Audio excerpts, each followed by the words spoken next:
ॐ गणानां त्वा गणपतिगुं हवामहे कविं कवीनामुपमश्रवस्तमम् ज्येष्ठराजं ब्रह्मणस्पत आनः शृण्वन्नोतिभिः सीदसादनम् प्रणो देवी सरस्वती वाजेभिर्वाजिनीवती धीनामवित्रयवतु गणेशाय नमः सरस्वत्यै नमः श्रीगुरुभ्यो नमः हरिः ओम् Om Shri Sai Ram. Offering my most humble pranams at the divine lotus feet of my dearest Swami.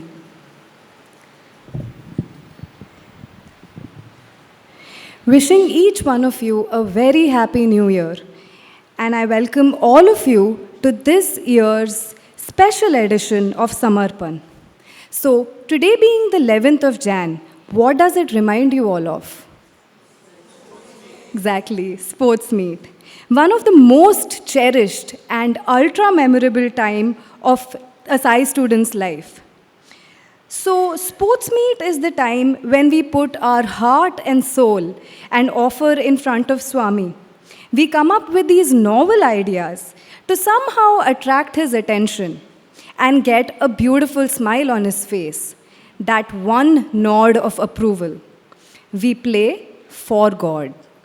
Now, imagine if God played for you, with you. Imagine if Swami actually came down, sat with you, and said, "Let's play a board game."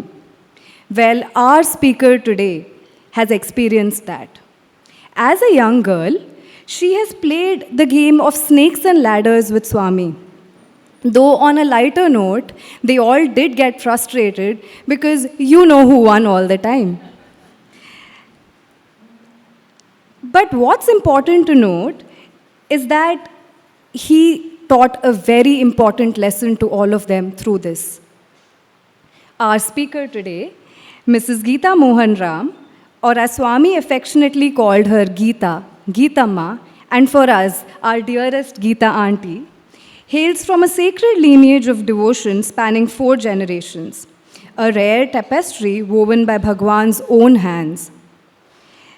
Theirs is a chosen family, a blessed one indeed.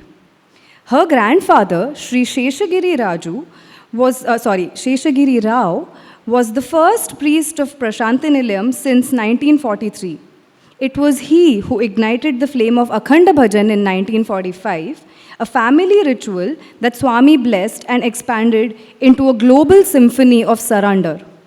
Her father, Dr. Padmanabhan, a renowned dental surgeon and ardent sevak, was Swami's trusted companion in Whitefield until 2008, collecting letters for the Lord. And her mother, Srimati Kamala, shaped the foundational curriculum of Sai Spiritual Education SSE for Karnataka, nurturing young hearts like tender saplings. So we all know of Anna Sahib Dabolkar, fondly known as Hemat Pant, the scribe of the Sri Shirdi Sai Satcharitra. He lived in Baba's shadow for years, chronicling Leelas with childlike awe, much like Geeta Auntie's generational storytelling, who, on Swami's command, has made it her mission in life. Patram pushpam phalam toyam yome bhaktya prayachati tad aham bhakti upahratam asnami prayatat manaha. Whoever offers to me with devotion a leaf, a flower, a fruit, or some water, I accept this offering made with devotion by one who is pure of heart. Ma'am beautifully embodies this spirit in stories of simple gestures like a budding rose made to bloom through Swami's touch to teach love for all creation, or fruits ignored by the blessed elephant Sai Geeta in favor of his presence alone, reminding us that true devotion multiplies humble into abundance, thus also echoing Sudama's joy in Krishna's embrace. Quoting from the Bhagavad Gita and talking of Krishna, here's another divine instance. Swami himself named our speaker Gita after the Bhagavad Gita and gifted a Krishna idol to her mother as she used to read the Bhagavad Gita all the time and said to her, I will name the baby Gita and give you the Gita Bodhaka, symbolizing the Krishna idol. Gita auntie has the incredible fortune of growing up in the shadow of our divine Lord since her birth. Her life has been a testament to his teachings. At just 15, Swami, or rather 14 and a half, as she corrected me, Swami personally selected her as a Bal Vikas Guru and EHV, Education in Human Values lecturer. She was later blessed with the rare privilege of serving as his scribe during the formalization of the Bal Vikas curriculum. After Swami performed her marriage to Sri Mohan Ram, the couple migrated to the US at his direction. A retired award-winning kindergarten teacher of 22 years, Auntie has served as SSSE Sri Satsai Educare Coordinator and Vice President of the Sri Satsai South Bethesda Center, USA. She currently serves as an advisor to SSSGC Zone 1 and the Zone 1 Ladies Wing. Ma'am undoubtedly has a treasure trove of experiences. Well, there's just so many since she has lived her entire life literally with Swami. Her descriptive style of narration is so immersive that one can literally visualize the entire series of events. Ma'am, you're certainly Swami's chosen instrument, and we can't wait to embark on this journey as you take us through your wonderful memories of Swami's divine glory. Over to you, ma'am.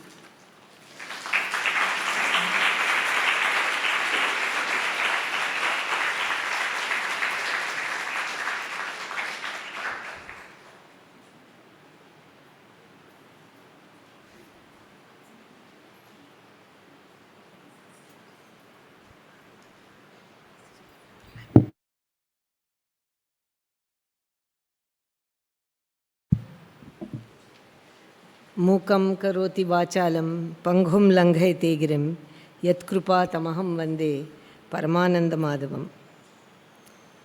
Offering my most loving and humble gratitude and pranams to Swami for having brought me to this beautiful, holy, auspicious place to share this beginning of this new year 2026 with all of you.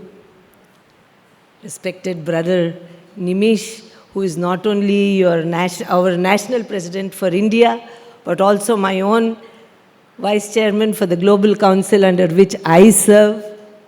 Sister Kamala, who has been a wonderful sister and a role model to me over the years, having watched her working as the Bal Vikas coordinator for India and organizing all these wonderful programs for the women especially.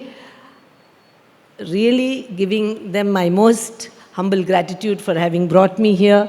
And of course, all of the youngsters, the Samarpan youngsters who have asked me to come for many years, and somehow Swami didn't will it till 2026. Though I have addressed the Samarpan group online during the COVID time, I do thank, I don't want to call him brother, he is younger than my sons. I do want to call him Siddharth, who has been meticulous in organizing my trip here to the point when I boarded the flight this morning till I got off. Thank you all for having me here with all of you.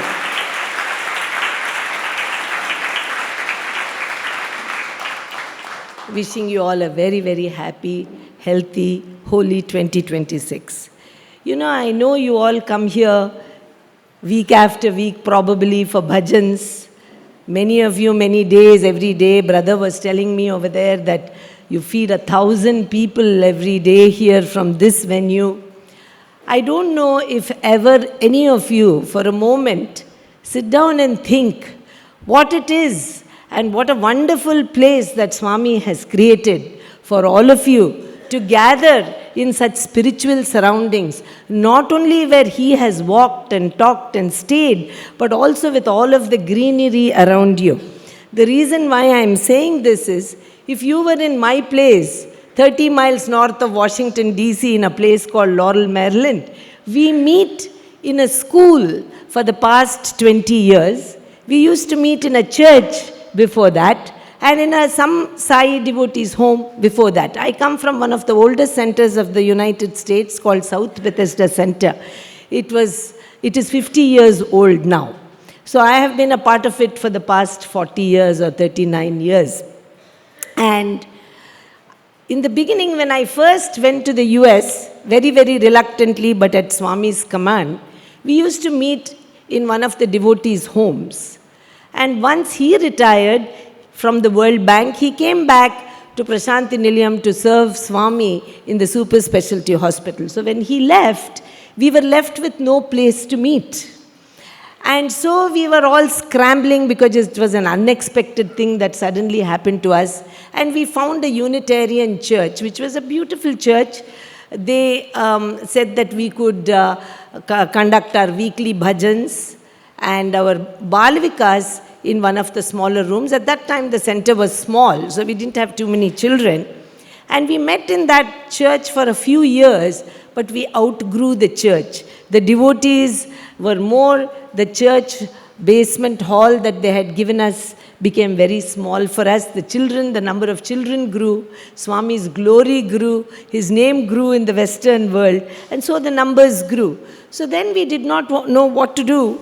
So my husband and several others who have been serving in this center for a long time went to hall after hall, but nobody would allow us to do Akhanda Bhajan or Shivaratri or any one of the longer bhajans. We could only do, we could rent the hall, which we rent even now, for about a couple of hours or 2 hours. So then finally, after a lot of talking and trying to convince the Board of Education of Maryland, we finally got the permission to meet in one of the school auditoriums. So now for the past so many years, we have been meeting there. But again, I want to tell you that when we want to do 24 hours bhajan, Akhanda Bhajan, we cannot do it in the school because there is no maintenance person available during the night. And they don't allow us to use the school with nobody there. There has to be somebody who is responsible for the Department of Education. So again, we shift for Swami's Akhanda Bhajan to a temple and we do it there. So the reason I'm going into this kind of a detail is I want you all to introspect a little bit at the wonder that Swami has given you all as a gift to come here week after week and participate. It is indeed His grace. If you think about your counterparts, your other devotees from the other side of the ocean who don't have the same advantage. But the other side of the story to that is, we don't have a hall. It is an auditorium which is also used as a cafeteria for the school that we meet in, Thomas Pyle Middle School. So within now over 22 years, we have become such experts in setting up the altar because we don't have such a gorgeous altar that you have. We have to set up the stand, we have to put Swami's pictures, we have to put the flowers, we have to keep the lamps, we have to spread the dharis. But before we do all that, because it has been used as a school cafeteria, we have to sweep it and mop it, and we don't have anybody else to do it except our own selves who has to do it. So everybody comes at 2:30, and before you know it, in 22 minutes, we have timed it now, the hall is swept, it is mopped, we have a team for that. There is a team that sets up the altar. And we have, over the years, made the altar so flexible that anybody can put it together because we have to bring it in our car. So it has to be a foldable thing. But at the same time, it has to, our picture has to fit. So we have made it in a way that it can fit into anybody's car. You don't have to be rich to become the president. So that you have a big van to bring Swami's picture, you see. Even if you have a small car, you can become an office bearer and yet do Swami's service. So we bring that. And they set it up. And there are, we rent about 5 or 6 rooms for our Balavikas children. We have about 90 children in the various age groups, about 14 Balavikas gurus, and they all do the classes from 2:30 onwards till 4:15. 4:15, everything is ready, and 4:30 to 5:30, we have our bhajan every Sunday. So the reason I am just giving you all of these things is to tell you the wonder and glory of Swami's mission. I know many of you have heard my talks. You've heard the wonderful miracles that you hear me speak many times. You hear me tell you about things that happened in the very earlier part of the avatar, which I was very fortunate to be born in a family which went to Swami very early in his avataric mission. But at the same time, the message of Sai has spread. It has spread to every corner of this world.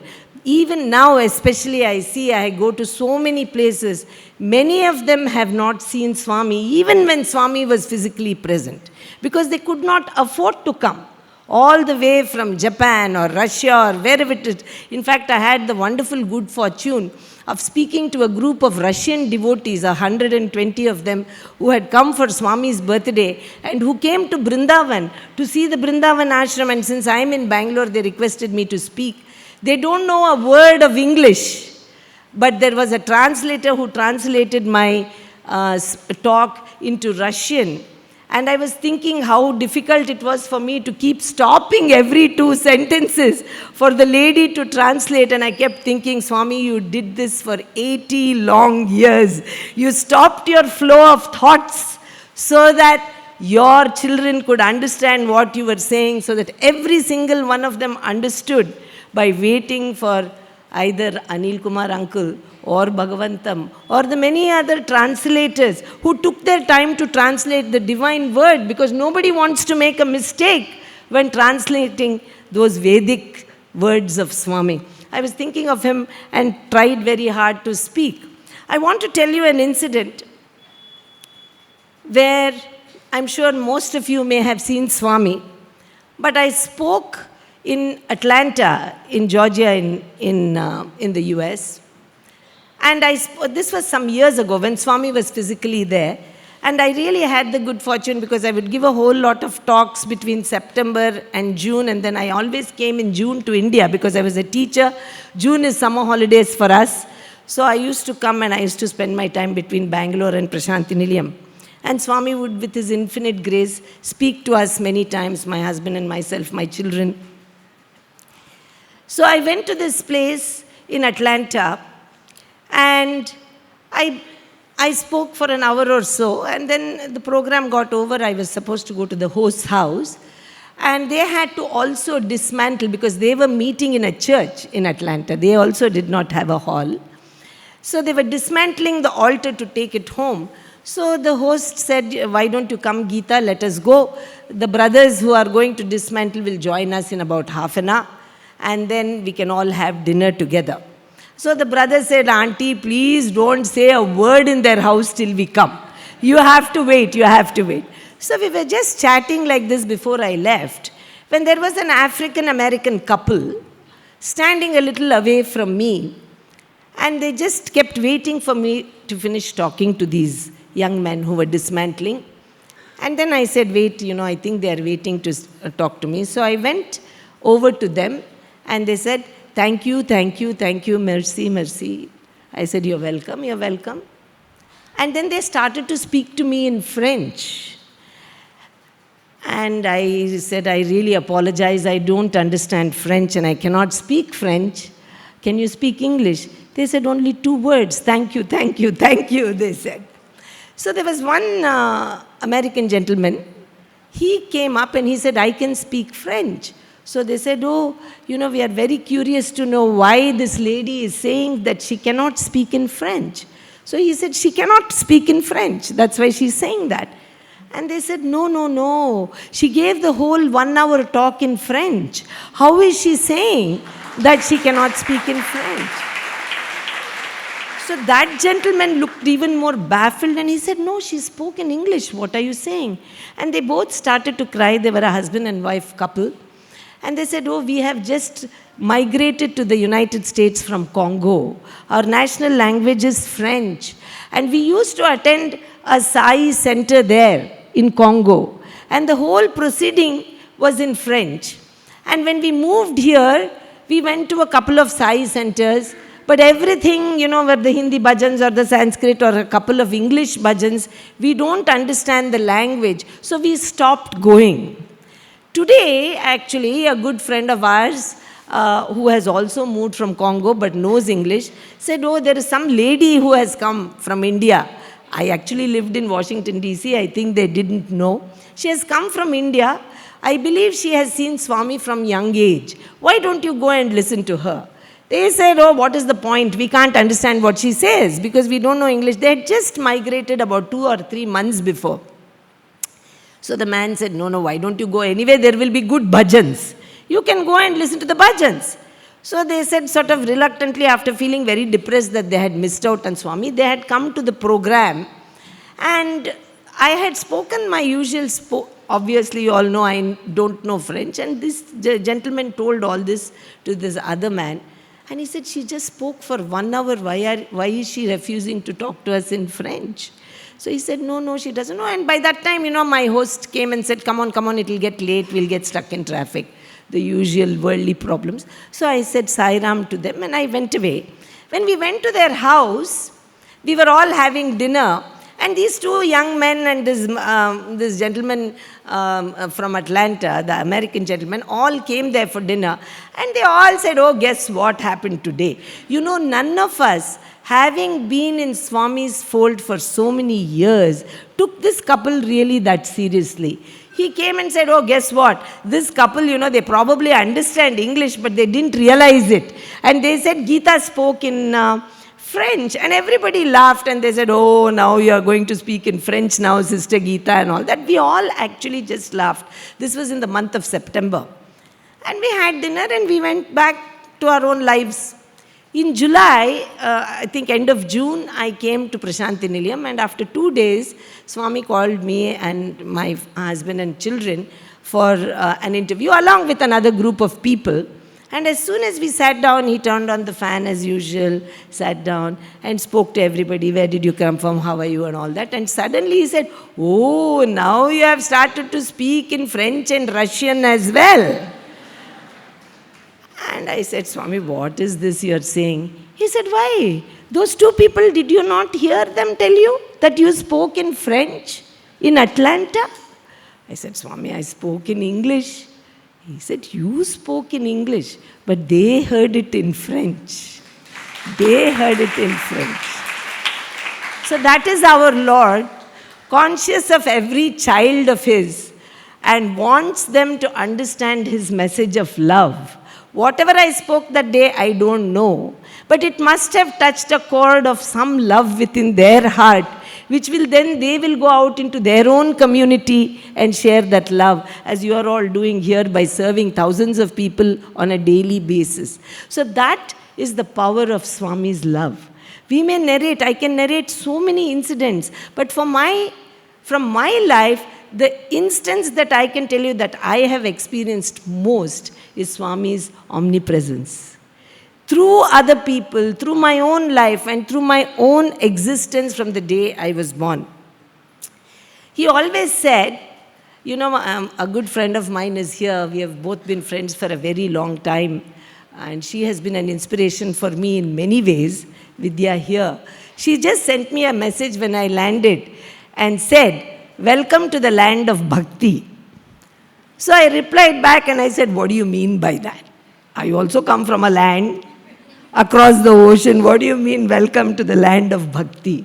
So she wrote back saying, oh, have you forgotten Namdev and Tukaram and all these people? They are all from Maharashtra. So I was thinking about it. And I was thinking about it a little bit, and I was thinking that of all the wings that Swami has started, the first one that he started was the Bhakti wing. He started with Manasa Bhajarya because he knows that if the heart becomes soft, then you become curious to know the message. If you understand the message, then you will go out and serve your brothers and sisters. I remember a song. When we were all children, I don't think you're all much younger to me. I don't think you can even imagine the days, especially now when you go to Prasanthi Nilayam. I'm sure many of you went to this year for Swami's wonderful, wonderful birthday celebrations where everything ran like clockwork. The Seva Dals were the most inspiring, I must say, with the way they kept the whole place clean, organized. It was just a wonderful experience. And I was thinking back, I am one of those people from the mid-50s. I have grown up, Prasanthi Nilayam was my another home for me. All holidays were spent there. All festivals were spent there. My grandfather was the priest. He was not a priest by profession, but Swami made him a priest when he built the building, because he came to Swami in 1943. My father saw Swami in 1944. He was not even married at that time. So Prasanthi Nilayam has been my home. I know every grain of sand there. And I was looking at the Prasanthi Nilayam, and I could remember us telling Swami, when he used to tell us, go and bring the bricks, we will need the bricks for the outer compound. There was no compound when I was growing up for Prasanthi Nilayam. You go and bring that, and we would all say, who is going to come to this village, Swami? There's hardly 25 people here. Who is going to come here? Why you want us to carry all these bricks unnecessary? He'll say, you bring it. I remember even once my grand aunt, who used to look after Swami when he was a 6-year-old boy, she said, we have no buddhi, we believed you, you are Bhagavan, we have come to you. But who else will come to this place? And if she had seen this year's birthday celebrations, I don't know what she would have said. So that was my background. So when we were all children, we used to do everything. There was no Sevadal. We were mostly family members, so much of a restriction and separation of men and women were also not there. So we used to clean Swami's room. We used to mop outside the veranda and the staircase going into his interview room and everything. And in the evening, of course, the morning and evening were the bhajans. And Swami used to sit, you have all seen the mandir inside, I'm sure. He used to sit on that chair. In fact, he used to sit a little bit more to the middle. And as usual, the really good bhajan singers, the elders would all sit in the front and sing for Swami. In the early days, it used to mostly be bhakti songs, not namavalis like we sing now. They used to sing, and later on Swami changed it. And we kids were all made to sit in the back. Where now you will see the Parthasarathi, there used to be 2 steps there. So we used to sit there. And we used to be very, very distracted because we were not participating in the bhajan. We are not leading, we are not following, we are sitting somewhere. Like all children, I was a young girl, 5 or 6. And my cousins, everybody would sit. And at the smallest chance, somebody would whisper something to somebody, comment on somebody's singing, somebody didn't hold the shruti, all the usual things that go on about bhajan. He's sitting there, and I remember Swami sitting in the chair, and in those days he used to use the wooden, what we call in Telugu, chitika, I don't know in Marathi what they call, the 2 wooden clappers kind of a thing. He used to play with both his hands, very fast actually, and 2nd and 3rd speed also. So we would be sitting in the back, and suddenly he would throw one of those across the room all the way to the back, and everybody would follow like Arjuna's arrow on whose head it would land. And it would land very gently on the hand of the person who was not clapping properly. So that was my Swami. So, thank you. So this is how, so we had to be alert because we don't know when that thing will come sailing at us. So this is how he taught us how to focus when in those early days, what we all try to teach our Balavikas children now. But it was very gentle, it didn't hurt us. He would throw it and it would come perfectly to our hands. So one of the songs in those days, I like talking about this song because I remember that it used to be such a problematic song for me, honestly. It was a Telugu song. And I'm just taking it so I don't make any mistakes with the words. Anyway, it doesn't matter. So this song, it was a long song. And Swami used to sing this song. It was called, I don't know, many of you may know or even heard or even sing. Sai, Sai, Sayanare. I'll just try to sing the song. I'm not a singer, so I will sing it. Please forgive me, especially Brother Manoj sitting there. He'll probably feel his ears burning. But I will sing it. It is a long song. And it is the same tune, all the 10 lines. And it was the most boring bhajan as far as we were concerned as children. So it goes like this. And Swami used to love this. At the end of the bhajan, sometimes he also used to join in the bhajan. He was not just sitting there. So it goes like this. Sai, Sai, Sayanare, Sarvamu Brahmamu Mayamanare. I'll translate later. బాబా బాబా బాబా నరే భక్తితో మహిమలో పాల్గొనరే రామ రామ రామనరే రాక్షస గుణములు పొమ్మనరే కృష్ణ కృష్ణ కృష్ణ నరే కష్టములను పోగొట్టు హరే శివ శివ శివ శివ శివయ నరే శివకేశవులు సమమనరే హరి హరి హరి హరి హరి అనరే ఆత్మారాముని మయమనరే Sai. So this is the bhajan.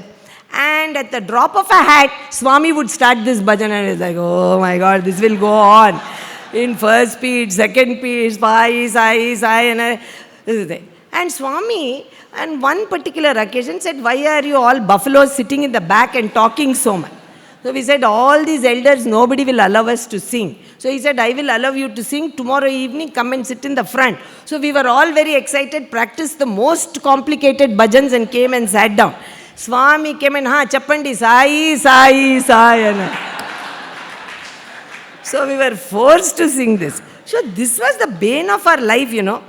So this bhajan, we would pray to Swami to not sing that bhajan. It was like this. So it was going on. Then what happened? Once he said, do you know the meaning? So yes, Swami said the name of Sai, Sai, Sayanare, Sarvamu Brahmamu Mayamanare. Everything in this universe is Sai's name. Sai. So sing the name of Sai. Baba, Baba, Baba Anare. Bhakti to Mahimalo Palgonare. Sing the name of Baba and participate with devotion. Rama, Rama, Rama Anare. Rakshasa Gunamulu Pommanare. Say the name of Rama and remove all the Rakshasa, demonic qualities within you. Krishna, Krishna, Krishna Anare. Kashtamulanu Pogottu Hare. Oh Krishna, remove all our obstacles. Chant the name of Krishna. Then Shiva, Shiva, Shiva, Shiva, Shiva, Shivayanare, Shiva Keshavulu, Samamanare, sing the name of Shiva. Shiva and Keshava, they are all one and the same. Hari, Hari, Hari, Hari, Hari Anare, Atma Ramuni Mayamanare. This Atma Rama who is within us is everywhere. Sing the name of Hari. So we all told the meaning, it was finished. Now, many, many years went by. I am sitting there in Washington DC and I came one year to Prasanthi Nilayam and Swami called everybody, a group of people in for an interview, including my family, and we were sitting there and somebody there was a good bhajan singer in Canada or something. So that gentleman was saying that, Swami, our center bhajans is going. So Swami said, oh, very, very happy, very happy. And he said, do you know what is the meaning of bhajan? You have all sang so beautifully just now for the past. So Swami, we have to sing with bhava, raga and tala, with feeling, with proper tune and talam. Oh, is that all? What else? So everybody gave different answers to Swami. This is like a quiz going on for a while. Then suddenly he turns to me, after 40 years of hearing this bhajan long, long ago, he says, oh, tell them, Sai, Sai, Sai. Swami, I cannot sing that bhajan. So many years ago when I was 8, now I am 58, I cannot sing this. He said, no, sing. Tell them the meaning. So he is complimenting my life also, especially this bhajan on which I have commented. Then anyway, like this with my bad voice, I sang very softly. Then Swami said, what has happened to you? You are talking too much. That is why your voice is like that. You be quiet. So he sang. And then he said, you tell them the meaning. So just like I told you, I told the meaning also. It was a simple meaning. Say the name of Rama, remove demonic qualities. Say the name of Krishna, remove obstacles. I told. That Swami said, this is all you have learnt from this bhajan. See, this is the path of bhakti. It's the path of bhakti. He said, you see, Sai, Sai, Sayanare, Sarvamu Brahmamu Mayamanare. Sai, you can call him Allah, you can call him Jesus, doesn't matter. Whatever divine name that you chant, it is all pervading. It is in the air, it is in the grass, it is in the flowers, it is in the sky. It is all pervading. Not simply say the name of Sai, everything will be fine. No. It is pervading this universe. If you just concentrate and tune yourself, you can become one with that Sai, become one with that Allah, you can become one with that Jesus. That is that Sai, Sai. Sing with that feeling. Baba, Baba, Baba anare, bhakti to mahimalo palgonare. So what does that mean? Say the name of Baba and enjoy, participate in all the mahimas, all the... He said, no, no, no. The mahimas are not the miracles about Vibhuti coming and somebody knowing something. Of course, that is a divine visiting card. But what is the real mahima of Bhagavan? The spreading of love. Love all, serve all, help ever, hurt never. That is the real miracle which transforms people. So participate wholeheartedly with love and devotion in Swami's mission. Whatever it may be. It may be you are setting up the microphone, you may be a singer, you may be a Balavikas guru, you may be a Sevadal person, doesn't matter what it is. But participate in the mahima of his mission, in the leela of his mission. Bhakti to mahimalo palgonare. Mahima is not just miracles.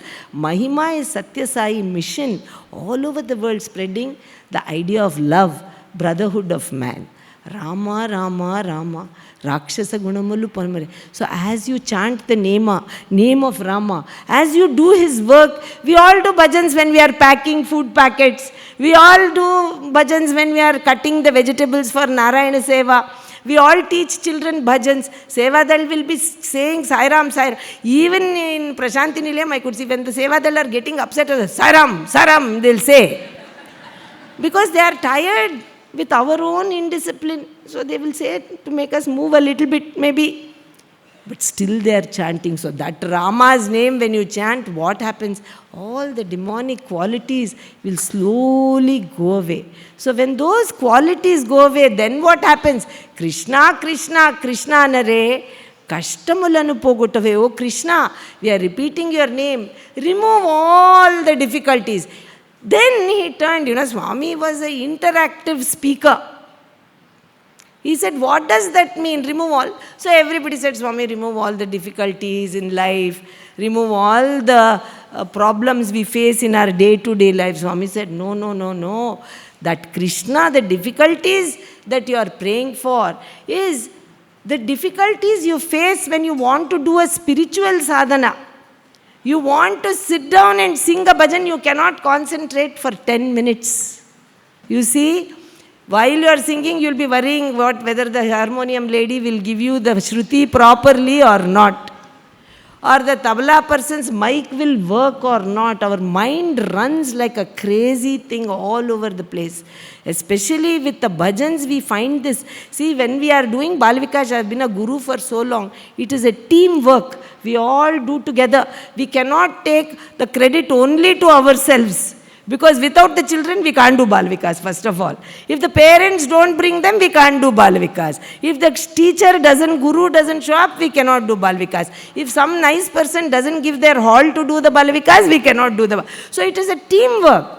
So the ego doesn't go up. But the problem with the bhajans, which is the most wonderful thing that Swami started, ego goes up because it becomes an individual skill. So Swami said, you pray that the obstacles of jealousy, envy, distraction, everything, that is what you are saying. Remove those obstacles, not your everyday, when I am going to, you leave late. Swami said, you leave late for work and then you pray to me to remove the traffic. You leave early. So, that is Krishna, Krishna. Then, Shiva, Shiva, Shiva, Shiva, Shiva Yanare, Shiva Keshavalu. When you do all this seva with so much bhakti, when all of these shadripus, these enemies within you are removed, when these obstacles for sadhana are taken care of, then what happens? You will not see any difference between each other. You will all feel one with each other. You all work together. So that should happen when you are singing Shiva's name. And Hari, Hari, Hari, Hari, Hari Anare Atma Raman, when that happens, there is no difference. Swami says there is no difference between you and me. It is that I know that I am God, you are still discovering it, you have not realized it. I know I am God, but you also are God, but you don't know. When my father turned 80 years old, we had a very beautiful event in Prashanti Nilayam. But before that, to back up a little bit, for every birthday, somehow for my birthday, Swami used to always be in Bangalore, in Brindavan. So every birthday I used to go, Swami used to give me Pada Namaskaram and everything. It would go very well. I will just give some roses, flowers, he will give me Pada Namaskaram, give me Vibhuti sometimes. Many years went by. For my 20th birthday, I took Pada Namaskaram. How old? He asked me. Swami, I am 20. Oh, what are the numbers in 20? I said, Swami, 2 and 0. Oh, what does that 2 mean to you? So by that time, age of 20, I know better not to answer any question of Swami. Better to say, I don't know. Because whatever answer you say, he will give a different answer. So I said, I don't know, Swami. He said, oh, at the age of 20, you should develop Shraddha and Bhakti. Sincerity and devotion. You must develop. This is a Samarpan program. Many of you are young in that age group. That is what Swami says. By the time you reach the age of 20, he has given 20 years of fun and enjoyment. Parents, mother feeding, taking here, taking there, everything. Now at the age of 20, start becoming a little serious. Develop Shraddha, develop Bhakti. Okay, Swami. So, once Swami told that in Brindavan, first few months, my life became full of Shraddha and Bhakti. I read every possible Satya Sai speaks, every possible Vahini, and I thought I had the greatest devotion on earth. I attended every bhajan, every car, everything. After 2 months, 3 months, slowly, the moon started to wane, and slowly, somewhere forgotten. I used to go when I could to the bhajan. I used to go when I was 20 even. So 10 years went by. Swami never. I went for other birthdays. He never asked me anything. He used to bless me, give me Pada Namaskar, finished. At the age of 30, I went again. That year, he said, Yenta? He said, how old? 30, Swami. Oh, 30. What is the 3? I don't know, Swami. As it is, I'm racking my brain. What was the 2? What was the 2? If you ask me, what shall I do? Yeah, he's asking me 3. I don't know, Swami. He said 3. Develop Trikarana Shuddhi. Thought, word and action. Purify it. Purify your thought, word and action. Go. Simply 30 na. Po. He said. Simply you became 30. So after that, the Trikarana Shuddhi, say whatever came to the mind. I remember I thought I was being very honest. Swami said, you must always have harmony in thought, word and action. So some lady came to the bhajan center in some sari. I said, Ayyo, this sari doesn't suit you. Why are you wearing? That lady got so upset. Who are you to tell me my sari is not nice for me? So then I thought, okay, this Trikarana Shuddhi is not working. See, I forgot, speak obligingly. And if you don't have anything to say, speaking obligingly, don't speak. I forgot that message. I only took one message. We all like to take what is convenient. Out of Swami's messages also, only what we like we will take. Other messages we will follow. So after that, I had to be a little careful and I would say, what is this, Swami? Your Trikarana Shuddhi business is not working. So Swami only, in Kannada we say, Sankata Bandhare Venkata Ramana. For everything we run to him. If we get a problem, we run to him.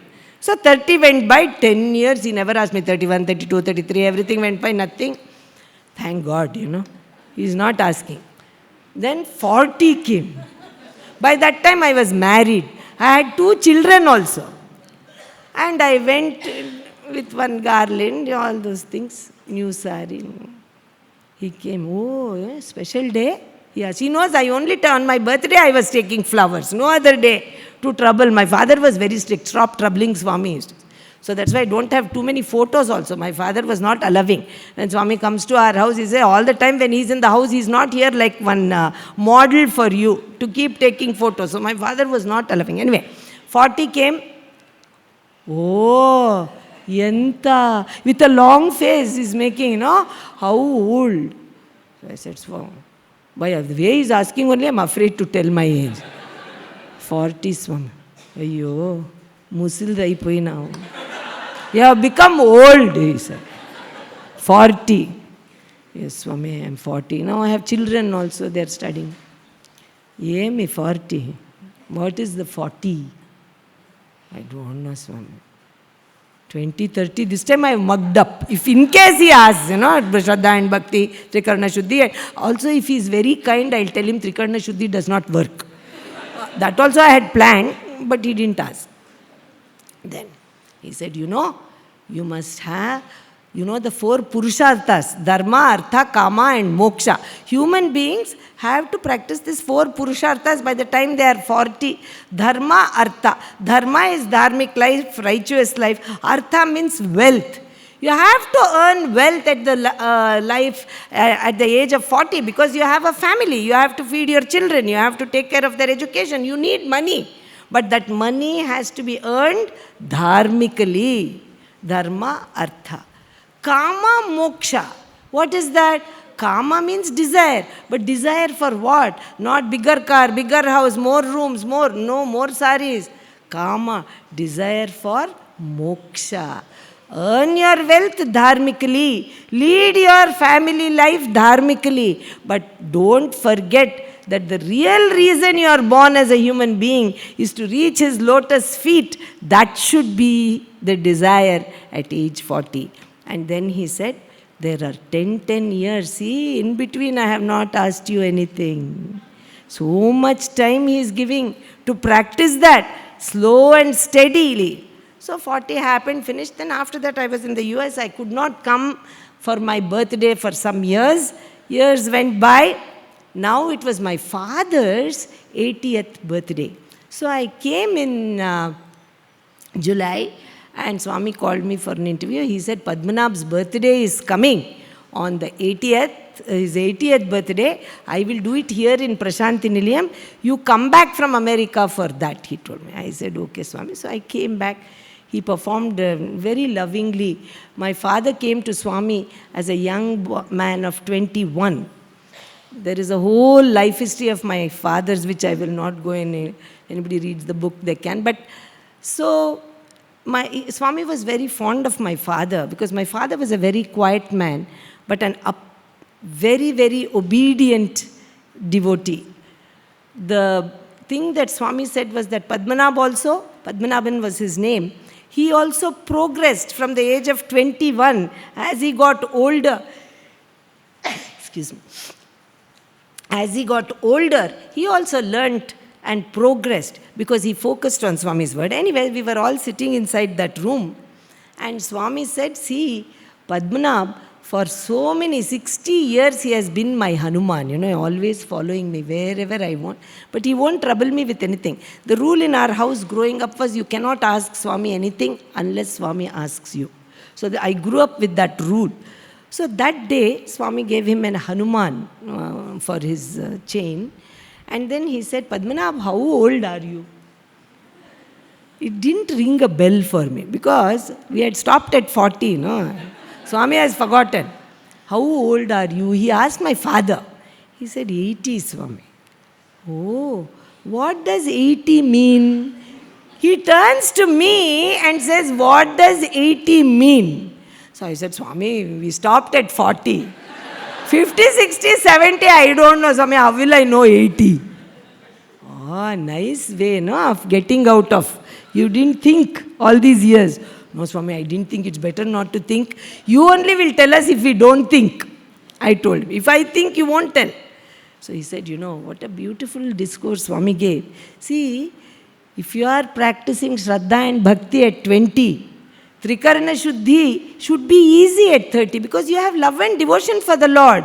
You have sincerity for the Lord. So then you want to keep your thought, word and action harmonious to please Him because you have Shraddha and Bhakti. If you keep thought, word and action harmonious, then automatically your desire will be only for His lotus feet while you lead this worldly life. So what is 50? See, 50, if you are doing all this, you should be able to control your 5 senses. You have the karmendriyas and the jnanendriyas. You should see good things, hear good things, speak good things. Only do good things with the indriyas, that's the senses that God has given. At the age of 50, that becomes very easy because you are leading a dharmic life. If you are leading a dharmic life and earning dharmically, then why will you want more and more? Because what you have will be more than enough. Swami said. What you have will be more than enough. So 50. 60. What is 60? If you are practicing the sense control at the age of 60, you will be able to control those inner enemies, inner enemies. Kama, Krodha, Lobha, Moha, Mada, Matsarya, desire, envy, anger, jealousy. All those things you can easily control because you are controlling your senses. 6 enemies. Control at 60. By the time you reach 70, you become like the Saptarishis, the 7 great sages. See the 7 great sages, whenever they want, they can go into the Lord's abode and see Him. But still, do they just sit there? No, they come back into the community and serve the community. So if you have all had Swami's darshan, if you have all had the good fortune of seeing him and meeting him or talking him or touching his feet, whatever it is, or even if we are almost like those Saptarishis, we have to go back in the community and serve the community around us, not just enjoy for ourselves and sit there. So Saptarishis you should become. Then see, Padmanabh is 80. At the age of 80, you should be like the Ashtadikpalakas, the deities that guard all the 8 directions. What do? They do their job. Just like our brothers and sisters in the Seva Dal and everything, they do their job. I had one person sitting at our building in Prasanthi Nilayam when I was there this time. That gentleman was there every day. I never saw him go for darshan or anything. Every day I will go in Sai Kulwant Hall and come. They were giving all this wonderful prasad. Every day I used to give him the prasad because he is sitting there all the time. He never went to Sai Kulwant. Then one day I asked him, sir, when do you all go to have darshan? He said, no ma'am, only after the seva, fully our duties are over. When the program is over, we will get one darshan. I said, oh, you are sitting here, you don't mind. He said, this is Swami's work, ma'am. But see, Swami is sending me prasad every day through you. I am very happy because I know he is seeing me. He was saying, I said, what do you do? He was an IAS officer. He was sitting there watching our building every day, who is going, who is coming, helping people bring the luggage in, everything. I was giving. So I was thinking, Swami said, at the age of 80, if you have reached, you should be like the Ashtadikpalakas who do nothing but God's work. Watching the 8 directions. Then he said, 90. The human life is supposed to be 100 according to our Hindu culture. 90. When you reach 90, what should you be? You should be like the 9 planets. The Navagrahas. What do? They just circumambulate the Surya, the sun god. They go round and round the 9 planets. That's all your mind should be. Not where is my son? Is he in a job? What is my daughter-in-law cooking for my son? All these thoughts, no. 9. Only think about the Lord. Don't worry about son, daughter-in-law, grandchildren, which school they go, Harvard, MIT, no. Because I was there from America, he's telling me, no, Swami, very indirectly he will teach. Don't worry about all those things. Just focus on the Lord like those 9 planets. Then what is the last digit there? 100. See, so simple, Bangaru. When you are 100, what is the number? 1. You and I are 1. You follow this. You follow this. You and I. Oh, Swami, I am still only in 20, I said. I am still trying to have Shraddha and Bhakti. You have gone away till 100. And Swami very sweetly said, you are forever young in this Janma. So I know that I have no hope in this Janma. But he was very sweet. So he gave this road map that as we grow older, and as our responsibilities increase, what should be our thought process while doing those jobs? We have to serve the community around us. We cannot just say, I have small children, I cannot go to the Sai center, I don't know how to teach, I cannot teach. I didn't know how to teach. I was 14 and a half years old when Swami, Brother Nimish knows, he and I were in the same group. When they did the first Guru's training program in Brindavan, All India program, Swami had put Brother Nimish and me in the same group, few men and women to work out a program, and I was in that. I was very young at that time. Of course, by the time they did the world national program, I was older. But when he gave me that job, I was only 14 and a half. In those days, Sister Kamala can tell you very clearly, of course, the official national Bal Vikas program was started here in Dharmakshetra after the World Conference. But before that, 2 years, Swami had started informal Bal Vikas.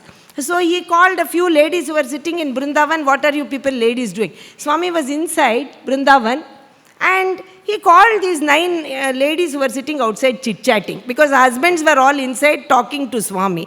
We were all sitting in Brindavan under the tree waiting for the men to come out to go back to Bangalore city.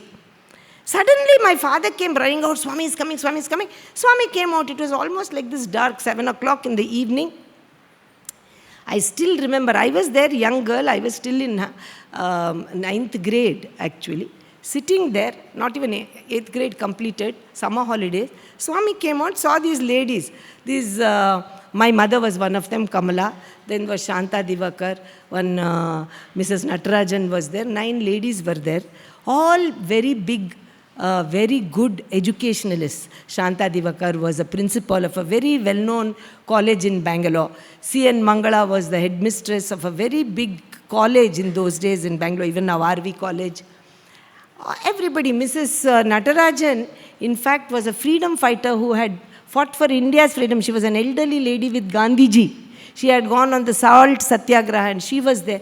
Everybody was sitting. Swami came. What are ladies talking? Sitting here under the tree. So they said, Swami, nothing. Swami, usual problems, family problems. Cook didn't come. Maid servant didn't come. Usual. And Swami said, why are you all doing like this? You are all educated women, college principals, teachers. Gather a few children and start Bal Vikas. He didn't call it Bal Vikas. There was no name also. He just said, gather a few children and start teaching something. Everybody said, what to teach, Swami? So what is there? Teach them some slokas, tell them some stories, make it interesting. And in the stories, teach them some good morals, how to lead the life, how to serve the community, how to be loving to everybody. Tell these stories. Everybody said, okay, Swami, where to start? In your own area, gather neighborhood children, he said. My mother was not a very highly qualified. They were all PhDs in education and all elderly ladies only. My mother was married at a young age. She had only studied till 11th grade. She said, Swami, I cannot do. He said, no, you also start with the neighboring children. So it started. So the targets were my friends, all 8th graders, 7th graders, who were all my friends. So my mother was a good storyteller and she was also a very good cook. So all the kids would say, hey, tell your mother to make kesari baat, I say we will come. Tell your mother to make this, and that's how we used to make. She used to make it. She used to tell stories, teach some slokas. She was not a singer, so brought somebody who could sing. Taught a few bhajans. They were all just neighborhood children. Nobody were devotees in those days yet in Bangalore. 68, 69, still not that many devotees. So it started, and Swami came here actually to inaugurate this place, Dharmakshetra, and had that conference here. The name was given. It was given an actual name and form, Bal Vikas. I always remember Dharmakshetra with great gratitude, not because I am speaking here today, but because for the inauguration of Dharmakshetra, my parents were to come here for the inauguration. Swami told my mother, I am doing a conference where we will decide everything about this program that you are doing with the children. You go to that conference and attend that conference. So he told this in Brindavan. So my mother, she left a few days early because she wanted to go and see Shirdi. Swami told her, you have not seen Shirdi. You go and see Shirdi and go there. I will come one day before the program or 2 days before the program. So my mother left. My father was just to go to fly with Swami. So he didn't leave. My father and I went for darshan in Brindavan. My mother was not there. Swami came out in Brindavan for darshan. In those days, no Sai, Ramesh, all and all. Just sand and beautiful trees were there. We were sitting there. Swami came to me. What, you're feeling sad because Amma was not there? I was just a 9, 10-year-old girl. I said, yes, Swami. She has gone to Bombay. So he said, yes, I only told one thing. So What had happened that morning when we left our house, my father said it will become late for darshan. After darshan, I'll take you to a restaurant called MTR. It's a very famous restaurant in Bangalore. So I'll take you there for breakfast, now you come. So my father and I had gone, a small girl, sat there. Then Swami said, oh poor thing, you're looking very sad because Amma is not there. It's okay, I am going to Anantapur, you and Padmanabh come with me. Suddenly, we have gone for darshan. So you can imagine from this, oh, mother is not there, sadness, immediate excitement because we are going to Anantapur with Swami. So Swami's car in front, my father and I in the back, we followed Swami to Anantapur the same day. After darshan we left, we were following. You can see Swami's hair in the windshield. My father is very, not at all a talkative man. And he didn't want me to chatter also. So he said, sing bhajans. I myself am not a good, he said, sing bhajans. So he's making, I am hungry. No MTR, no breakfast, nothing has happened. In the morning, my father has, now we are going to Anantapur, no food. And this man is saying, sing. I am singing, but he cannot sing, so nobody is following. So I have to sing, I have to follow. So we went after Devanhalli, you will all know now. The airport is there. We passed Devanhalli and we are going and suddenly Swami's car is there, Impala he had 0009. The car suddenly stopped and the left side door opened and Swami, without even any footwear, he got out of the car and came towards the seat where I am sitting in the front seat. Immediately, in those days, an old car, you have to roll down the window. Swami, and he said, hey, Padmanabh, you are not singing any bhajans and you are making that girl sing so much. What is this? You see, that is the omnipresence of my life. Why are you making her sing so much when you are not following? See, it is not only the job of the lead singers to sing. People also have to follow. You cannot simply sit there. So if everybody sit there, how many times can the lead singer sing? So these are all how we learned. So you are simply sitting there not following. You didn't even give her breakfast because Kamalamma is not there. And then he said, you don't worry. As a small girl, as soon as we reach Anantapur, I will make sure that you have something to eat, he said. He opened the trunk of the car. Somebody had packed all apples and oranges and all. He said, I know you don't like apples, but I'll give you. You eat this till we reach. He gave some apples, went and sat in the car. We followed. We reached Anantapur. The building was almost finished. They were painting the mural. Swami used to walk so fast. In fact, Brother Nimish will be surprised to hear one of the people in one of my talks in the question and answer session a few months ago said, when did Satya Sai Baba get polio? When he was a child. Because they have never seen Swami, they probably didn't see any videos. They thought Swami always in a wheelchair. But Swami used to walk so fast, nobody could keep up with him. He went, I'm sure many of you may have seen at least the videos of the Anantapur Women's College. Many alumni are here. Circular staircase, Swami just went. We all followed. As soon as you went to the right side, second room, I remember so clearly, even after so many years, Swami's family had brought the food from Puttaparthi and some people from everything. Swami's lunch was all set up with a table for Swami, silver plate, and they were all set up, everything. Swami went into the room and he said, Anta food ready na? He asked Swami's sisters and niece was also there. Parvatama and Venkama were there. Yes, Swami, everything is ready, food is ready, because it's almost 12:45. Then Swami took the plate. You see the love of a mother, Today, when these young boys were giving me food, I was saying, I can't eat when all you young people are sitting like this, just giving me food alone. I am a mother and a grandmother. You children must also eat, but they looked after me so well. That's a different story. But Swami took his plate from the table and started to serve whatever dishes the ladies had put on the side table. And they are saying, Swami, please sit down. Swami, we will serve. No, Swami, open this. He put some few dishes in there and made me sit on the floor. Tinu, in his silver plate. I said, no, Swami, this is for you. I cannot eat. He said, I told you as soon as we go to Anantapur, I will give you food. You eat food. Those poor ladies, they brought all nice food and silver plate for Swami. He is giving it to me. Then Swami said, no, why are you all, let her eat, small child. And then he tells me, some dishes I didn't put don't think it's because I want it. It's because you don't eat garlic, that's why. It has garlic. I have not put those dishes. So that Mother Sai, he gave me all that food. And he said, you eat. If I'm standing here, these ladies won't let you eat. I will go and see the building and I will come. And he went away. And those ladies, they were so sweet, Swami sisters. They looked after me. He came back and later they went and brought another silver plate and they gave lunch to Swami. My father was there. And it finished. And again, our return trip to Bangalore. We all got in by that time. It was 6 o'clock in the evening. I have to return to Bangalore, about 4 hours drive. Before getting into the car, we are getting into our car. My father is so sad. Now Swami will go to Vrindavan. I have to go home, feeling so sad. Then Swami, about to get into the car, came back like this. Near Devanhalli, you and Padmanabh will take a right turn to go to the city. But I will go straight to Vrindavan. You keep watching. I will wave my handkerchief to you. Wave my handkerchief. See, brothers and sisters, what we have to learn from him is that love that he had. Bhajans are wonderful, seva, but unless we have that love is what brought so many people to him from all over the world, that unconditional love.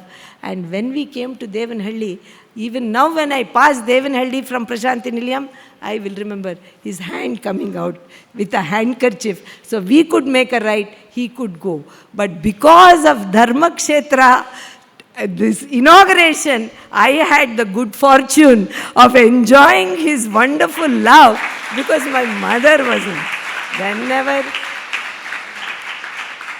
Whenever anybody says Dharma Kshetra, I says, oh, bless all the people in Dharma Kshetra. Because of them, I had such good fortune with the Lord, the mother of this universe. So, this is the journey of bhakti that we have to follow to reach him. But bhakti, just by singing what we think is not enough, we have to serve. So, one thing that happened to me was I started to teach Bal Vikas. After my mother became the Bal Vikas coordinator, after this program started officially, she was serving as the state coordinator for Karnataka. And Swami came to our house for dinner. And he told my mother that as a state coordinator, you must go all over the state of Karnataka and make sure that there are more gurus to serve in the small towns of Karnataka. Because in those days, especially in smaller towns, people were conservative. The ladies were not coming out of the house to do all those things. So the people that my mother had to go and convince were actually the brothers, the husbands. Talk to them and say, send your wives, send your sisters, send your daughters to take training, Bal Vikas Guru's training, so that they can teach in your neighborhood. For that, she had to travel all over Karnataka, especially during weekend, because that's the only time gentlemen are available for the meetings. So when he came to our house, he said, you start traveling. She said, Swami, I'm doing the Bal Vikas class now on Saturdays. By that time, 1 year had gone by. Because there was no teacher's training. There were no gurus yet. So whom to hand this over? My mother had about 35 students already. It was a mixed group. There was no groups or anything yet because nothing was still so structured. So suddenly he was sitting like this in the chair. I was sitting, my cousins were in the front. She's there, she will teach, he said. So we all turned, one or two of my cousins were also teachers. So we thought one of the cousins he is telling. And everybody looked and he said, hey, Dunnapota, ekkudu chustunnava neek cheptunna. Where are you looking, you buffalo? I'm telling you, and you're looking all over the place. I said, me? Yes, you. I was in 9th standard. So I said, Swami, how can I teach? Swami, I cannot teach. All the children are my friends. Who is going to listen to my class? Nobody will come. No, Swami, I can't. He said, oh, all these years from birth you have been listening. Do you think it's all a wasted simply going on listening? See, now the media center is doing such an amazing job. Every day we are listening. Bhajan a day, talk a day, oh my Sai, everything we are listening. But if we don't practice it, what is the use? We are just listening. We are appreciating Swami as the divine. He is a great orator. Swami speaks so well. He is great. He did this miracle. But what is it to us then? If we can't change. So he said, you are learning all your life. What is the use? You teach, Amma will go, he said. So now I got very scared. I went next day to Brindavan. I don't know how to teach, Swami. I'm 9th standard girl. All these girls were like. So he gave very good advice. He said, when you are a guru, that is the hat you are wearing, behave like a guru. Wear appropriate clothes. Speak appropriately. Get prepared for the class. Don't go and sit there. Anyway, I know a lot of stories. I will go and tell some story. No. Prepare yourself and go, because remember, I am in each one of those children. You are telling me the story. So I started to teach, and a few years like that went by. I also, Swami used to give me a lot of tips. How to dress, how to sit, how to talk. What is that last class? Only you are talking. You are not allowing the children to talk at all. They are all getting bored with your class. Let the children also say something. Like that, he taught me a lot. It went on. Then by the time I came to pre-university, 11th grade, the first book was Indulal Shah uncle. Actually, the primers were being prepared here so that it could be printed. So the format was being discussed in Bangalore with big, like Sri Gokak, who was the Vice Chancellor of Bangalore University, C.N. Mangala, all these great people, Rajaratnam, Professor Rajaratnam, everybody was there. Swami started to say, what should be put in those primers? What should be the program? So one day, on Sunday, I was sweeping there in Brindavan. That was some of the work we all used to do. And he said, hey, what time your class gets over? I said, Swami, on Tuesdays, Wednesdays and Fridays, it gets over at 2 o'clock. So he said, okay, Tuesdays, Wednesdays, Fridays, straight from college, it was first PUC, what we call pre-university, you come straight to Brindavan in the bus, he said. I said, okay, sir. No, you come, I will tell you. You bring one big book and one pen, he said. I said, oh, okay, Swami, my mother was also there, I will send her. So college used to get over at 2 o'clock. I used to take a bus from the city market in Bangalore and arrive in those days in the bus we had to come. And by the time I came, it would be 3:30, all these professors would be there. And Swami will go and give darshan and then call everybody in the interview room in Bangalore. And he will discuss what, for group 1, what syllabus, for group 2, what syllabus, what slokas, what stories, what bhajans, all discussion. Swami would ask, this sloka, I think it will be too difficult for group 1. This one, teach Bhajagovindam, teach Bhagavad Gita chapter 12, whatever. So my job, Swami said, whatever discussion happens, you write down. And when it is over, go home, make the points which were discussed, write. See, in those days, no computer and printers and all that. You had to write everything by hand. You make a copy. I used to make 9 copies after going home and distribute it to these 9 people, all professors, vice chancellors, all these people you distribute. And I will look at it and decide. So every 3 days a week I used to go. Swami used to call me Ganeshi. Hey Ganeshi, po. I used to write. I was writing like this, and Guru's training camp was going to happen in a place called Davanagere. At that time, the Karnataka State Educational Minister, one Mrs. Nagamma Keshuvamurthy, she was an ardent devotee of Swami. She was an education minister. She wanted to hold a meeting for all teachers of government schools and colleges in a place called Davanagere. So she said, Swami, I want to have a meeting I want the teachers to understand Swami's values, how beautiful the 5 human values, how to teach the children in the secular education in the schools. I want to have a big meeting. You must give permission. Swami gave her permission, and he told my mother, you gather some of the Balavikas gurus who can go and give a talk, because by now 3-4 years everybody has conducted Balavikas. They can give talks on how we are doing the Balavikas with human values. So that was decided. My mother made all arrangements. Only thing that was left over in the arrangements, they had to find a keynote speaker for that program. Professor Gokak was going to inaugurate. Professor Kasturi was going to give a talk. But they needed one keynote speaker. Whether Kasturi or not, my mother wanted to take Swami's permission to ask him, Kasturi Garu. So she came to one of the syllabus meeting, which we used to do 3 days a week. So Swami said, come Kamalama. You said, what did you want? So my mother said, Swami, the Davangere, everything is fixed. I just need your permission. Whom to invite as keynote speakers? Because all the people coming there are not devotees. They are government school teachers, government school principals, college professors and lecturers. So I want to have a proper speaker who can talk about Swami's values and who can give the keynote. Swami's values, Professor Gokak and Kasturi Garu and Rajaratnam will speak, but I need a keynote. Whom shall I invite? All are sitting there and I am writing down question to be asked by Swami. Who is the keynote speaker for Davangere? I am making the notes and she is sitting here, you tell her to speak. So, someone sitting here, I have written like that in the notes. And then my mother said, Swami, like that, I think my mother was so shocked. Then I looked up why my mother is sounding like this and hit me on the head. Where are you looking? I am telling you. I am in PUC's 18 years old, 17 years, 18 years old. He's asking me. I said, who, Swami? You.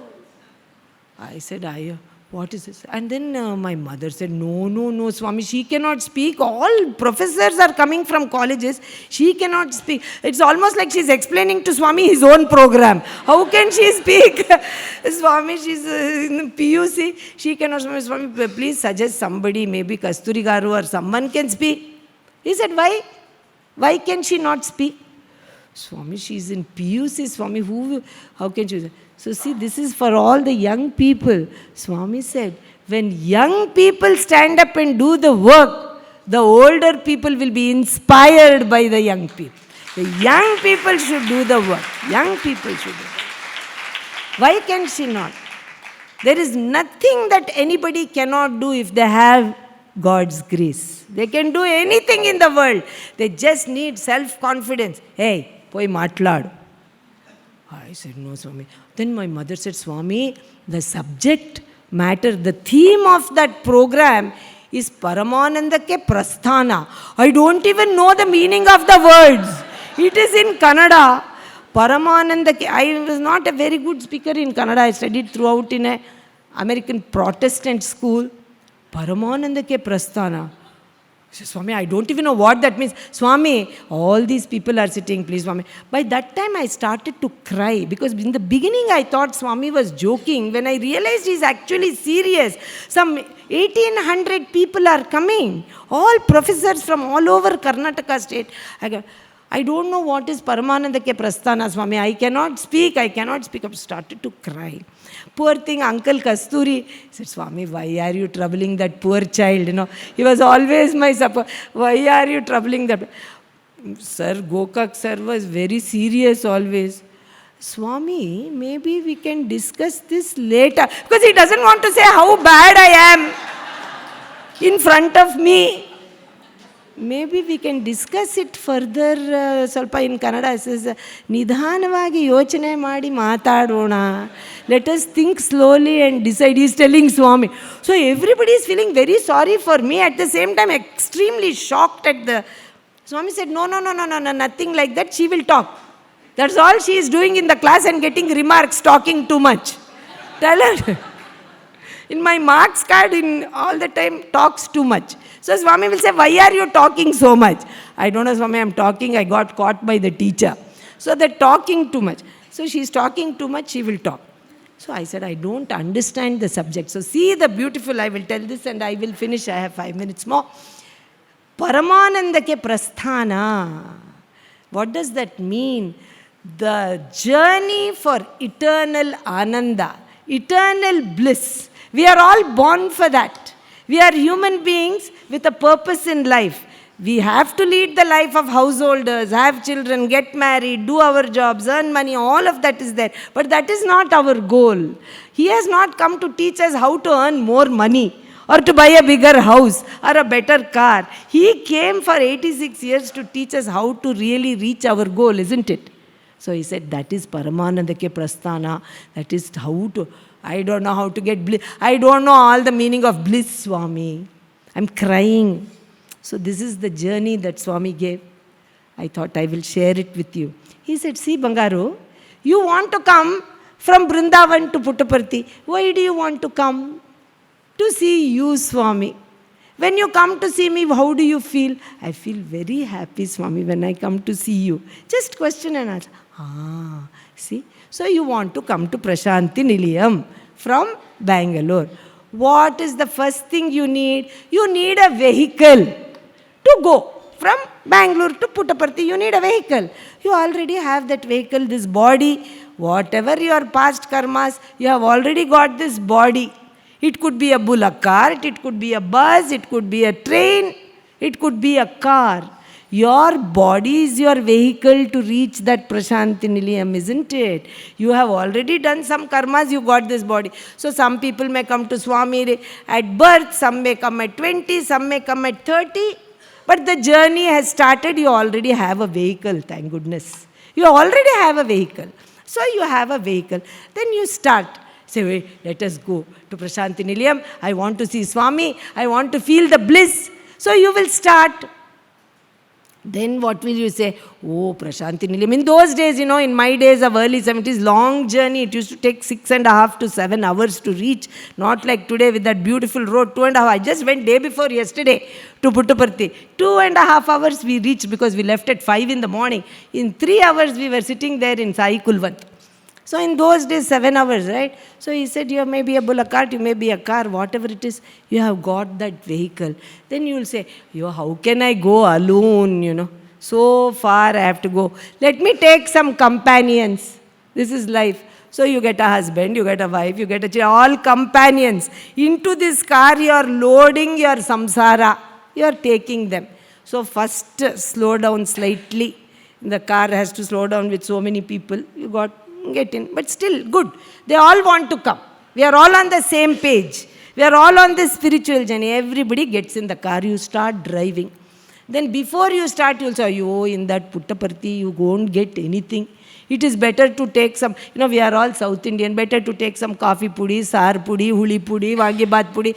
All these pudis, this powder, rasam powder, sambar powder, coffee powder, nothing is available in Puttaparthi. Let us better carry, nothing is available. So, all the desires, slowly. Along with that, you have a suitcase also because you have to take clothes. Already you have come with one suitcase of past karmas. To that suitcase, you are adding coffee powder, sambar powder, this powder, that powder in the form of desires. This suitcase is ready. Okay, suitcase is ready, friends. Still, the desire to reach Ananda is there. Because every human being, Swami said, if you ask them, do you want to be happy or sad? What will you say? Everybody will say, I want to be happy. Nobody will say, I want to be sad. So the desire for bliss is there. Desire for that Paramananda is there. Suitcase is ready with all attachment and desires. Friends and family attachments is ready. Your body is ready. Sankalpa is good. You start the journey. You will start going. And in this group of relatives whom you have, some will be very, very staunch devotees. Some will be like coming for the ride. Hey, I also want to see Puttaparthi. Can you take me also?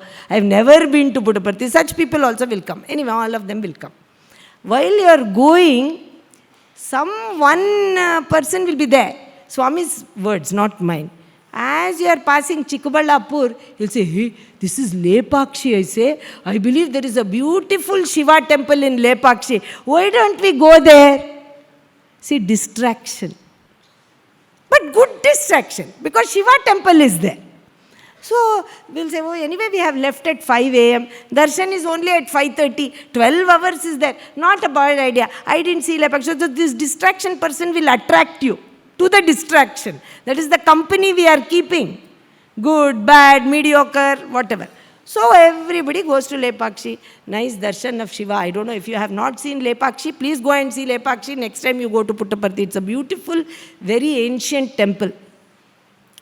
But Lepakshi is very famous for cotton saris with block printing. So Swami says, the ladies are also there. No? One lady will say, there is still time.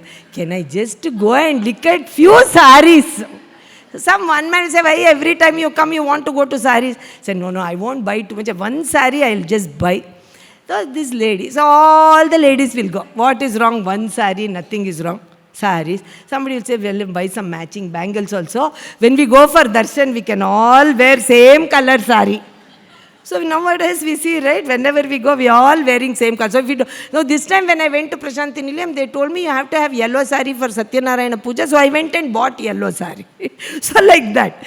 So they all buy saris. Nice. Everybody enjoyed Shiva Darshan. Go, come on. One person will be serious, like brother Siddharth. He will say, hurry up, you know. You can't waste so much time. Darshan will become over. Everybody get in the car. They start going. Then after a little while, there will be one doubting thumb. Say, hey, I don't think this is the road to Puttaparthi.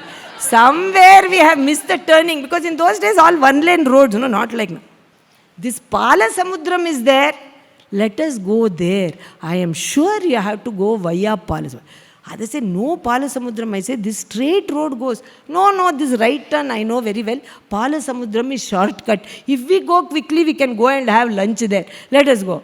Then everybody will say, hey, maybe that fellow knows. Let's go. So there will be one person who will distract you towards the wrong path. Some ashram, some guru, somebody. We don't know what that distraction. They will say, here only there is a left turn if we go. When nowadays we have the left turn when we go to Puttaparthi, which we don't want to take. So in those days, right turn to Palasamudram. So Palasamudram. Everybody goes. This fellow will have a strong voice. You know, such people also will have some strong, very self-confident voice. You go there, you arrive in Palasamudram and say, hey, which is the road to Puttaparthi? They'll say, there is no road to Puttaparthi from here. Who told you? Go back to the main road and go. So now, having gone in that distracted road, diverted, divided road, you have to come back. Punarapi jananam, punarapi maranam, punarapi. Same thing we keep doing. Going here and there, looking for new gurus, looking for new houses, looking for whatever we are looking for. So you go there, come back to the main road, then you start going in the main road. And then as you are going, Penukonda toll will come. Swami said, what was Penukonda? In those days, no toll. Penukonda train tracks would come. There was gates there. Once in a blue moon, one train will go there. But that fellow will close the gate. Because he knows, especially if it is some festival, he will close the gate, that railway fellow.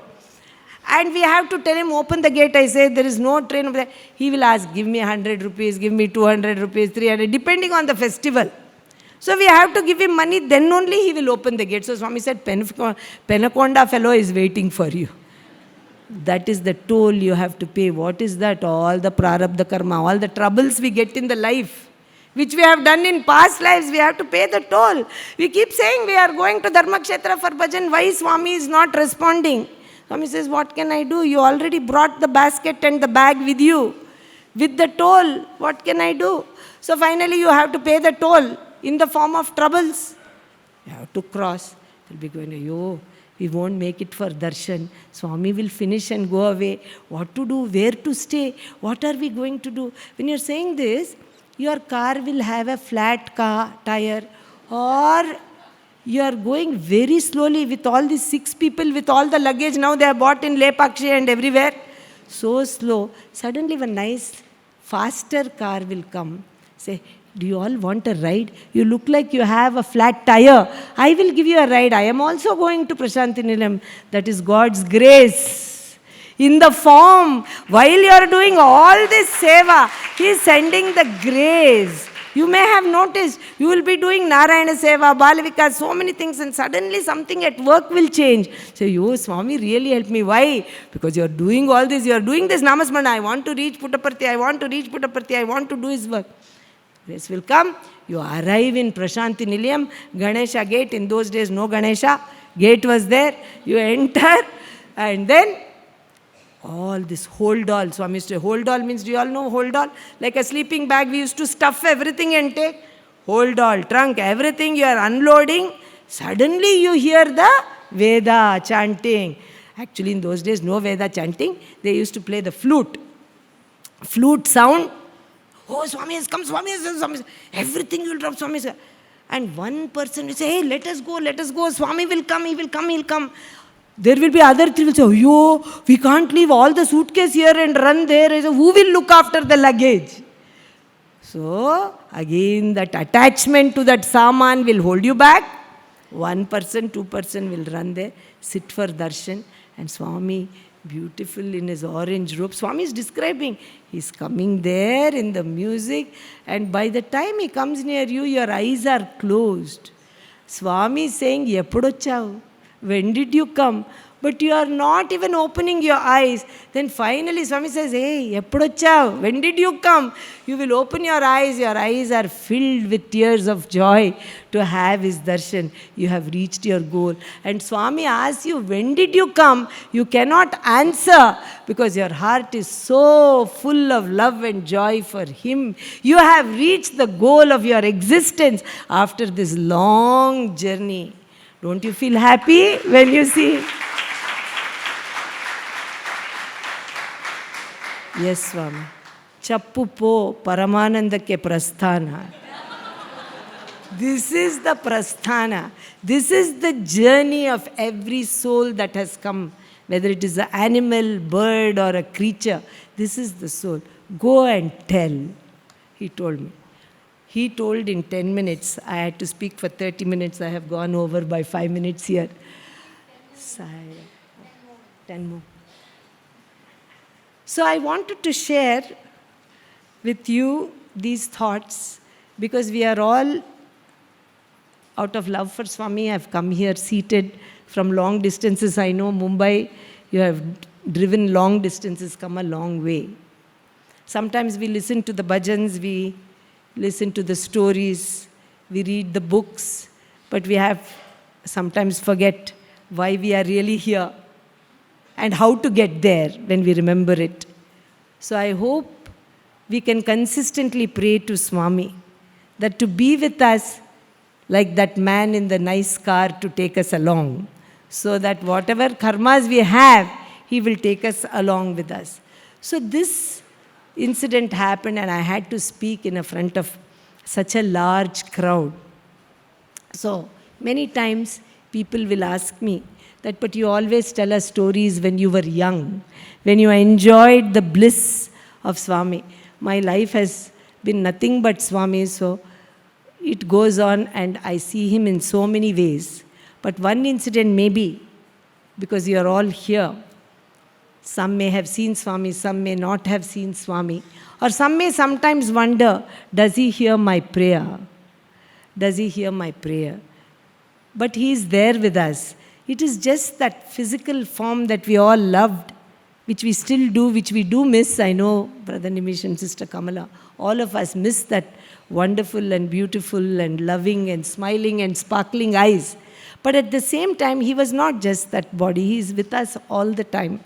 I will narrate this one little incident that happened to me in 2013, 2 years after Swami had left. Swami left in 2011. And I had stopped speaking. I did not feel I could speak because I would get very emotional even in the study circle. So I had stopped speaking.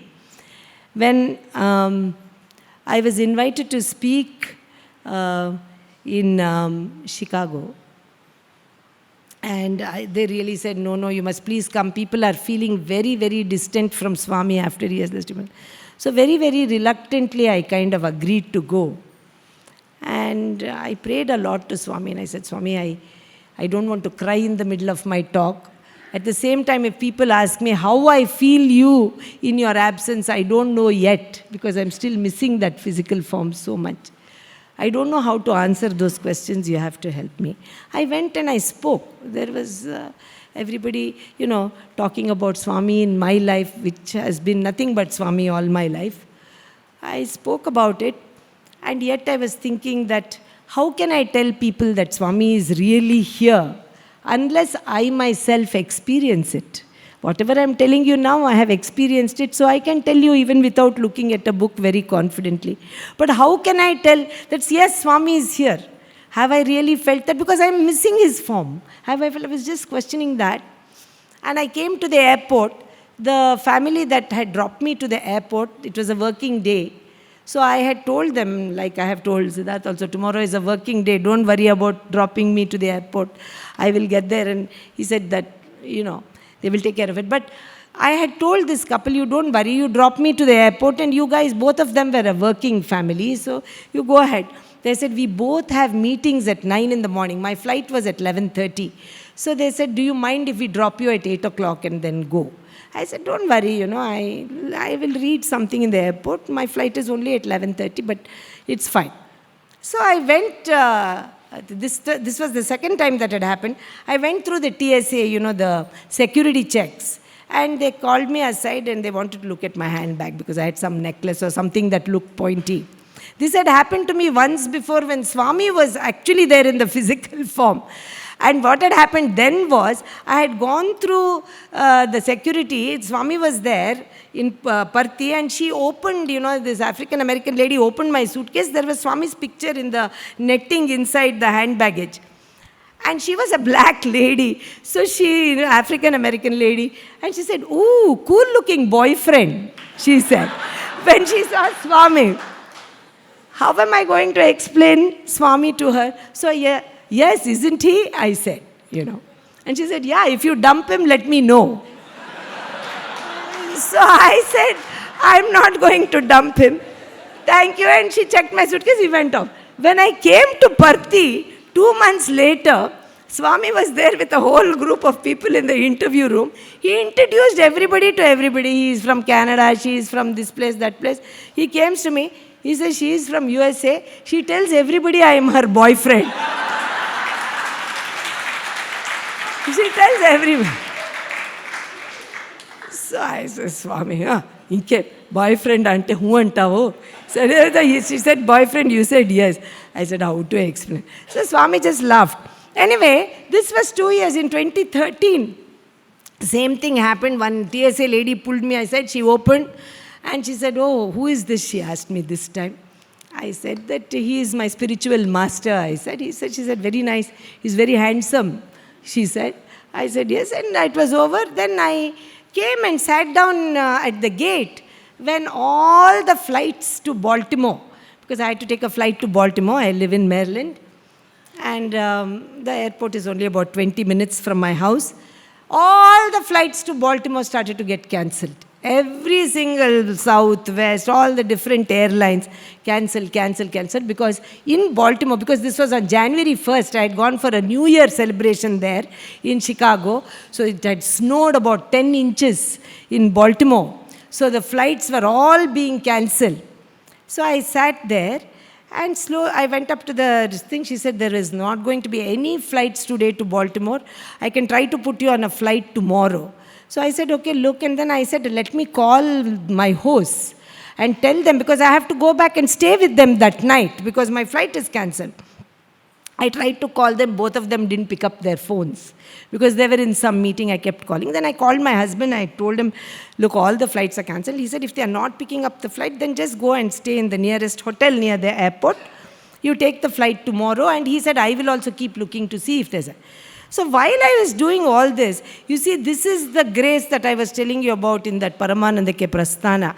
I had gone to do Swami's work. That is why every single one of you, never think of any excuses to do Swami's work. You do his work, he will be with you. You do his work, he will be with you. It doesn't matter what work you do. Even in your professional work, you say, Swami, this is my client, this is my student, this is my patient. You do it, he'll be there. So that day, I tried to, and all the hotels around the airport was getting booked. And I kept calling the Sai devotee family. The mistake I had made was I had not taken other devotees' names. I only had the president and his wife's name, in whose house I stayed. I was doing this and my husband said, don't worry, take a cab and go. When suddenly a good friend of ours, Dr. Govind Rao and Ramya Rao, brother Nimish also knows them, they called me. They had gone to New York and they were driving home to Maryland from New York. They had gone for some fun. They just called and said, hey, are you in the airport? There's a lot of snow here, so have a safe flight. They just called me while they were driving. I said, no, all my flights are cancelled, So I can't come today. So immediately her husband, Dr. Govind Rao, said, hey, go back to the counter and see if there are any flights to Philadelphia instead of Baltimore. We are going to pass Philadelphia in 2 hours. So if you come there, we'll pick you up at the airport and drive you home, because they only live half an hour away from me. So I ran back to the counter and I said, do you have any flights going to Philadelphia? She said, yes, leaving in 10 minutes, a Southwest flight in gate 27 though. Do you want to go to Philadelphia? Why? You live in Baltimore. I said, no, if I can get in. She said, it will take you 20 minutes to get to the gate. It's a huge airport, Chicago airport. So I said, that's fine. I'll go. You give me the ticket. And they were still on the phone. I said, hey, I'm getting the ticket. I'll try to make it to the gate. So she said, fine. He gave me a new boarding pass. I took my hand baggage. You know, I don't know how Swami helped me. The gate 27 was quite far. I was in 6. I have to go to 27 with my hand baggage, and the loving devotees of Chicago had given me a very whole Satya Sai Speaks as a gift. So that and everything, I was dragging and running. I arrived at thing and I thought, okay, in 10 minutes, because they closed the gate 3 minutes before. I thought, okay, gone, the flight is gone. And I arrived there and she was about to close and she said, are you somebody who switched from Baltimore to Philadelphia? That lady asked, was about. I said, yes. Yes. Oh, okay, that Southwest guy came and told me that the lady is just round the corner, 3 minutes away, she's coming. I said, who told you? She said, some guy called Sababa.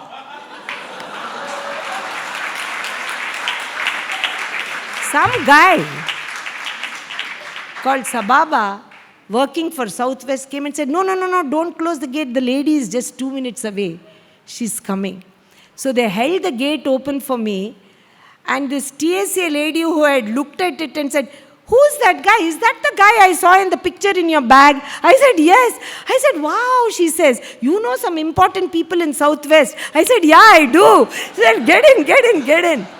Some guy called Sababa. She couldn't say Sai Baba. She didn't catch the name. And I got into the flight, arrived in Philadelphia.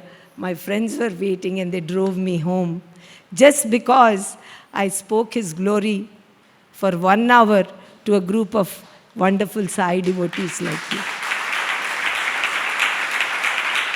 2013. So if you ever think, is he here? Is he here? Is he really here? Does he really hear? Please remember, he's here and he hears also. Sai Ram. Thank you. Thank you very much.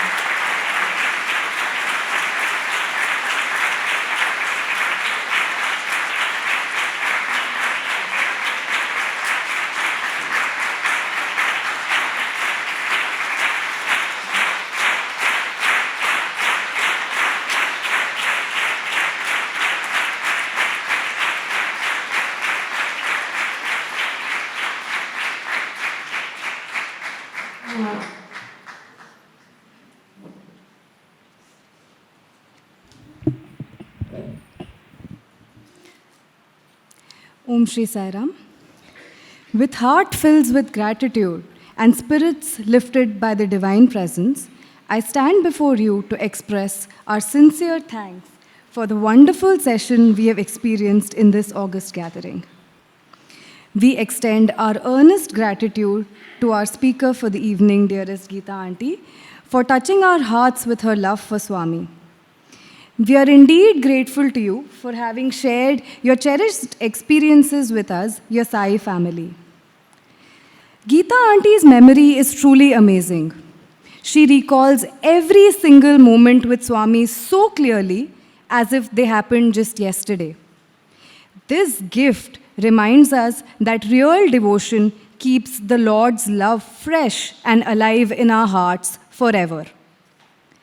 Starting off with the important lessons that Swami taught with the wonderful bhajan Sai Sai Sayanare, which Auntie so beautifully sang, so profound and so relevant for all of us. Okay, now are you all ready for the quiz? 20. 30. Wonderful. And I can go on till 100. Yes.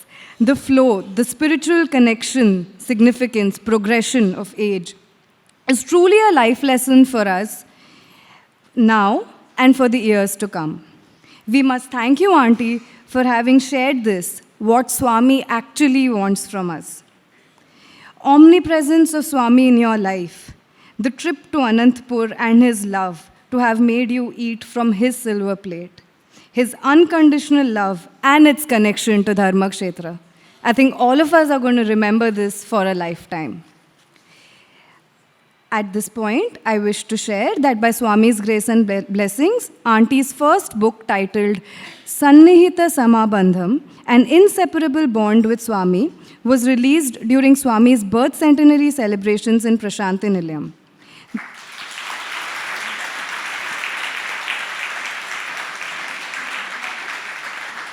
And this captures in writing some of these wonderful leelas we just heard. Now, I would like to request Kamala Auntie to kindly come over and felicitate our speaker for the evening, our dearest Geeta Auntie, with a token of love and gratitude.